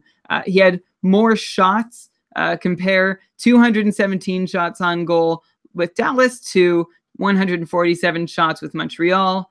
And he also had more goals. He kept his shooting percentage incredibly steady, 12.2% in 16-17, 12.4% the next year. But he got 9 more goals just by virtue of taking 70 more shots. So that's fantastic if he can keep that up. He also had more elite line mates in Dallas. Ben and Seguin is a fantastic pair to be playing with. In Montreal, he was playing with Pacioretty, who's great, but also Philip Danault, who is, I think it's fair to say, not great. Even the most excited, enthusiastic Philip Danault fans aren't going to fight me on saying he's not great, right? I mean, he's no Tyler Seguin or Jamie Benn. I'd say Philip Danault is fine. Is that a good adjective? Yeah, he's fine. Okay, where else? Let's talk about what Radulov did on the power play. He was able to, I actually think he might have had room for growth here. He only had 1 more power play goal over his time in Montreal, but he was shooting the puck a lot more. He was a lot more involved as a trigger man. I'm not saying the trigger man on the power play, but compare his shot attempts per 60 rates between Montreal and Dallas. It's essentially half in Montreal what it was in Dallas, and that translates into the exact same ratio for shots. He had 5 shots per 60 on the power play in Montreal, almost 11 shots per 60 in Dallas last year. That helped his scoring chances for. It's like all his power play shot and chance generation numbers doubled in Dallas, which bodes well. He did end up with more power play points. He had 23 power play points compared to 16 in Montreal. I think he probably could score a few more goals, though. So I like, as long as he can stick on that top line. And like you said, we never knew in Dallas. And once again, we don't know going into this season how often the blender is going to come out. When you wonder how exactly the blender is going to come out, they're just, like you said, Elon, aren't a lot of options to mix up the lines. It's like you can put these three together, or you can just sink one of them with two anchors on another line. I guess what you're hoping for is Jason Spezza being a capable second line center who can play with one of the three guys on the top line, and then they have two capable lines that way. In any case, as long as there's somewhere good for Radulov to play in the top six, I like him for another 70 points. Yeah. I think Brian needs time to give up Betza. Or I guess we'll see if a new coaching staff makes a change for him. Hitchcock hated Jason Spezza. Like, he was unfairly treated and much maligned. So I'm not saying like he's a guarantee to return to 60-point form. I'm just saying I think he's still got more to offer than he was given the opportunity to offer last year. Okay, that's fair. Do you remember how good he was? I remember, but I also just know that there is a bit of a track record, Brian, where sometimes, we discuss this, right? Sometimes you hang on to people a bit too long. I don't want that to happen with Spets. I don't want this to be another Hemsky or Semin or who was it, Jonas Hiller situation. Hemsky, I did not hitch my wagon to, or did I? I don't remember now. For a while, you were like, oh, guess who's back on top line of Montreal, Alex Hemsky. But I was just watching him the whole time, wasn't I? I don't know. That's what I like to think in retrospect. Yeah, I mean, Jason Spezza has had an amazing career, and maybe he has a little bit more in him, but like, I wouldn't be drafting him at this point. But sure, throw him on your watch list and see. And I like it. I mean, just when you look at the other options, Dallas, unless they do something crazy in the offseason, you have to imagine Radulov's playing with Benner Sagan, and he's on the top power play, and Dallas has to figure out a way to somehow be better. I guess, just like always, some better goaltending would probably help them. But we won't get into that on this episode. We talk a lot about goalies. Okay, a couple more guys who joined the 70-point club. One is, I think, more obvious than the other. And so one is Patrick Laine, just barely got there, 70 points in 82 games, 44 goals. The interesting thing is Laine had 70 points. So every single player we've talked about so far had more points than Laine, right? But when you look at our patron rankings, so every day the patrons are voting on just rankings. We add a new player to the ranking every day. We're up to like 40 players now, ranking the players' value for next year. Patrick Laine landed 12th on our list. I think the only player that landed higher than Patrick Laine that we've talked about so far is Nathan McKinnon. Like guys like Barkov and Trocheck and Barzo, like they all fell below Laine in the rankings. I guess probably a lot of that is because Laine, of those 70 points, 44 of them were goals, and goals in fantasy are generally more valuable than assists. Also, he's Patrick Laine, right? He just like has this amazing pedigree. Everyone loves him. Everyone thinks he's going to be the next Ovechkin. But I'm curious to know, like, I think like it's fair to say he's probably going to stick in the 70-point club. But like, how good is he? Like, do you see him as someone that deserves to be drafted 12th? Like, we're not talking keeper leagues here. Like, this ranking is for just a one-year league. How we think these players will rank for next year. Do you think Laine is a 12th overall pick at this point? I should point out that he also technically should have broken the 70-point pace, like joined the 70-point club in his rookie season. He had 64 points in 73 games, which should have been a 72-point pace if he didn't get injured. 70 points last year. Does he have more in him, or is he a 70-point guy?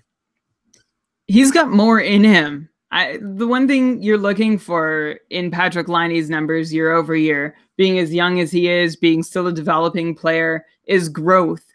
And there is growth in just about every offensive generation number from his rookie season to his sophomore season. Now, that doesn't mean like it's not a linear path where he's going to grow by an equal magnitude every season, but I still think there's room for growth, if not just in his own rate stats, like if he can't up his, say, shots per 60 or shot attempts per 60 or high danger chances per 60, even if those stay static, he has room to grow in straight up just his ice time. Out of all the guys who've hit 70 points this year, he has to be. I pulled up a list to try and figure this out on the fly. He definitely has one of the lowest average time on ices. He only played, Elon, can you guess how much time he saw? Well, I guess from what you're saying, I guess I'll assume around 16, 17 points very good. Minutes per game. Very good. 16 and a half minutes of ice time per game. And yeah, that is the lowest number in the top 37 At 38 is Mitch Marner, who had 69 points, playing 16 minutes and 23 seconds per game. But Liney's a fair bit ahead of him. And you look at other wingers. Well, first up, I looked at Austin Matthews, seeing as they went in the same draft year. He's playing just over 18 minutes. And then I found other like high-end wingers who have a great shot at scoring a lot of points. Taylor Hall, 19 minutes. Ovechkin, 20 minutes. Brad Marchand, 20 minutes. And then I found Johnny Gaudreau, which I thought was a pretty decent comparable. He's up at 19 and a half minutes. And Liney actually saw a cut in his ice time between the last 2 years. In his rookie season, he actually played on average a minute and a half more per night. So an interesting step back in deployment, but step forward in point scoring, which seems to bode really, really well. Actually, it wasn't a step forward in point scoring. His points per game was down just a smidge. But like I said, all of his raid stats were up, which is super promising. This is a no-brainer, right, Elon? Patrick Liney. Yeah, I think we could both agree he's definitely a no-brainer for the 70-point club. And it seems to me like you're making a good case for why he should also be ranked super high, potentially a late first-round draft pick in a lot of fantasy drafts. Like if you're saying that he was able to get 70 points playing like fewer minutes than everybody, then you'd imagine as he gets a little older, the coach will trust him more. Paul Maurice is going to play him a couple more minutes a game. Who knows? Then he all of a sudden becomes a point per game player, maybe a 50-goal scorer. We all expect it to happen. You're saying you're not seeing any red flags. So you're saying Patrick Laine is who everyone thinks he is, not even worth discussing any further.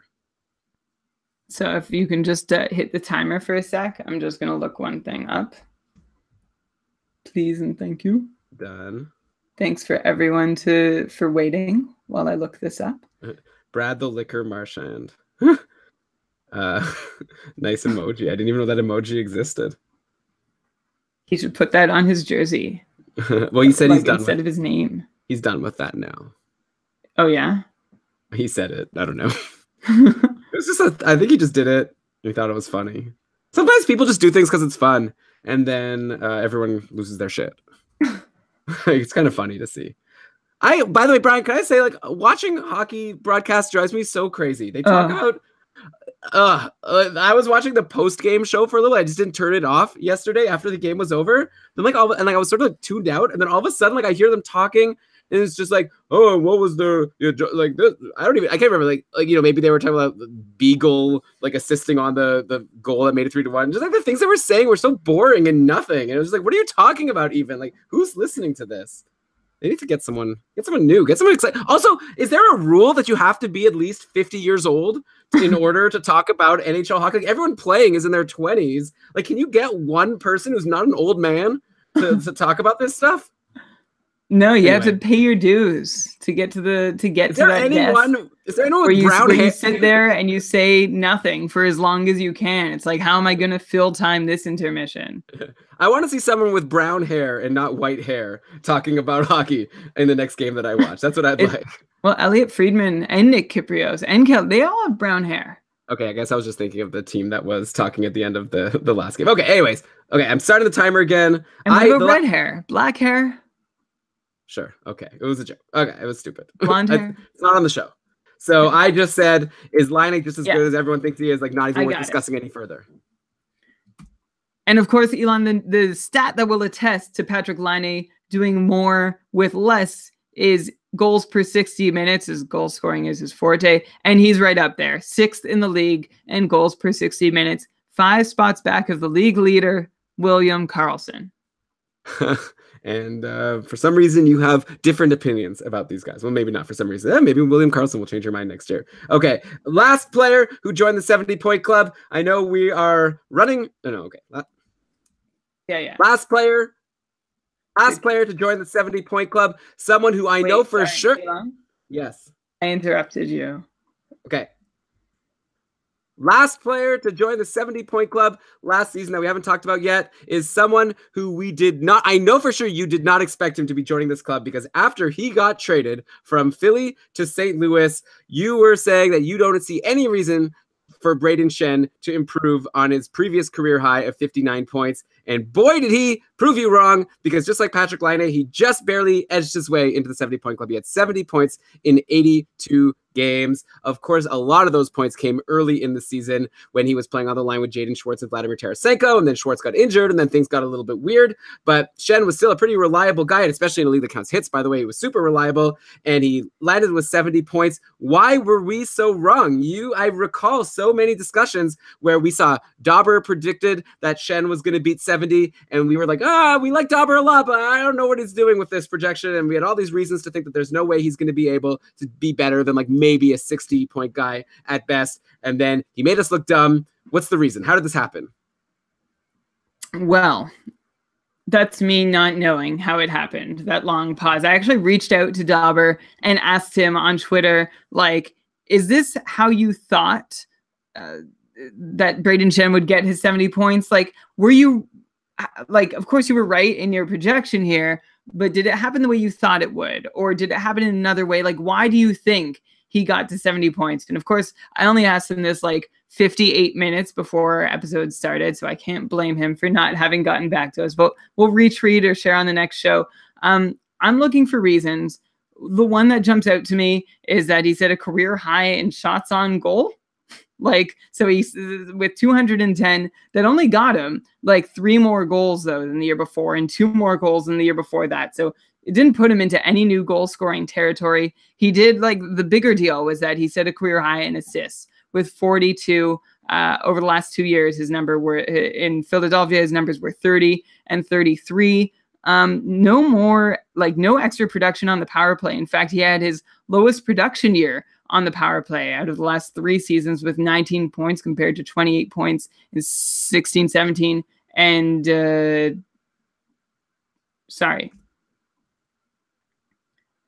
he had his lowest production year on the power play in the last 3 years compared to 28 points in 16-17 when he was still with Philadelphia and 22 points the year before. So what did he do better? Like, aside from taking a few more shots? I don't really know. And I also don't see a whole bunch of markers of unsustainability. Like, his on-ice shooting percentage was reasonable in the 8% range. I should probably say more often when it's reasonable, so people have a sense of what the actual number is. Anyway, his IPP was reasonable. His offensive start percentage, like, he was starting a lot more often in the offensive zone, but that shouldn't come out to a whole lot. One big difference is that his line was driving play more often than they were. And by that, I mean, they had a higher share of shot attempts while he was on the ice. So perhaps while he was on the ice, he was able to spend more time in the other team's attack zone than he had in the last couple of years, or in any year in his career in Philadelphia. His rate stats were like sort of consistent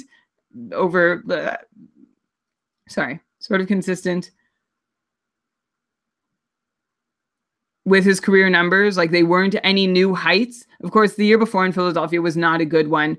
The one number that really stands out where he definitely set a better number in his rate stats was in his individual scoring chances for per 60 minutes. He put that number up to 8 when it had been the best in his career was like in the low 7s. So good for him for doing that. Otherwise, I feel like it was just getting to play with Vladimir Tarasenko instead of a struggling Giroux or a struggling Voracek. He actually had some line mates who were rolling with him, and he was able to be along for the ride. And I'm not saying that he wasn't a big part, and like, he's not a talented player. I've long thought he's a talented player, but I was surprised to see him hit 70 points. If he plays all year again next year with Schwartz and Tarasenko, great. Like, I think he's got a good shot at doing it again. Otherwise, I don't think so. I think he needs all of that to be able to get to 70. Yeah, I think that I will agree with you. He's 26 years old, so I think that people don't realize he's still pretty young. Like, he's been around for a while. He's clearly like in his prime now and doing well.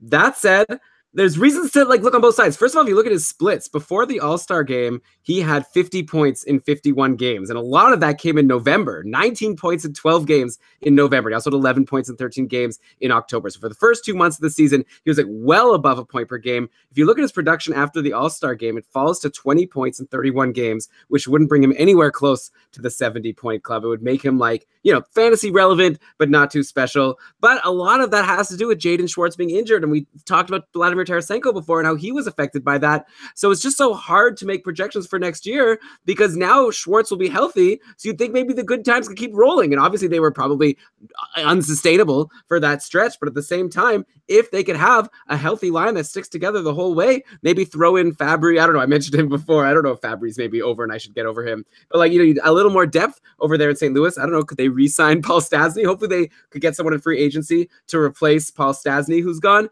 And like, I could see him being close to 70 points again. I think I agree with you, Brian. Like everything's going to have to go right, but he's probably a mid 60s guy. And then, it's a couple good games versus a couple bad games. We'll decide whether he makes it to 70 or sticks around 60, 65. Yeah. My thoughts exactly. Did you remember to do the thing for Radulov where you gave your take before you said his name? I don't recall. Probably not. Sorry about that, everybody. All right. So did I say that I was going to do that on the show, or did I say that like while you were looking something up and now that won't make any sense? I'm pretty confident you said it as part of the show. Okay. I'm very confident you said it as part of the show. Okay, great. All right. So with that, we've covered all, what was it? Okay, now let me count how many people. 12. 8, 9, 10, 11, 12. So with that, we've cut, okay. And with that, we've covered all 12 new members of the 70-Point Club and discussed whether we think they'll stay there or whether we think they won't. Braden Chen, we were right on the fence with a lot of these guys and stuff. But yeah, tweet at us. We'd love to hear from you. What do you think about these guys? Do you think we got any of them terribly wrong? Do you agree with us? At Keeping Karlsson, we love to chat. If you're in our patron Facebook group, we'd love to also chat there. But we should chat more about the episodes after they're over because we're throwing a lot of opinions at you. I'd like to know what you think. Do you agree? Do you disagree? Let's discuss. But okay, thank you for tuning in to another Summer Series episode. I know that we're still very far away from our drafts, but now's the time, and things are going to start ramping up soon. Right now, we said on the last Patreon cast, it's like the most boring time of the season for fantasy. The NHL playoffs are kind of winding down. We don't even have that many games left to talk about. And then things are going to heat up, though. Like after the playoffs are done, we're going to get to the entry draft. There's going to be some trades. July 1st is going to come, free agency. We're going to have so much to talk about. And then, a month after that, we're going to start, getting ready for projections are going to be coming out. We're going to head into our drafts. Before you know it, we're going to need to be thinking about all of these guys in our rankings. So I'm glad you've come with us for the ride to discuss them this early. If you like the show, please give us a 5-star review on iTunes. That definitely helps us out. But with that, Brian, I will ramble no longer. So let's cue the outro music. And why don't you go ahead and read us those credits?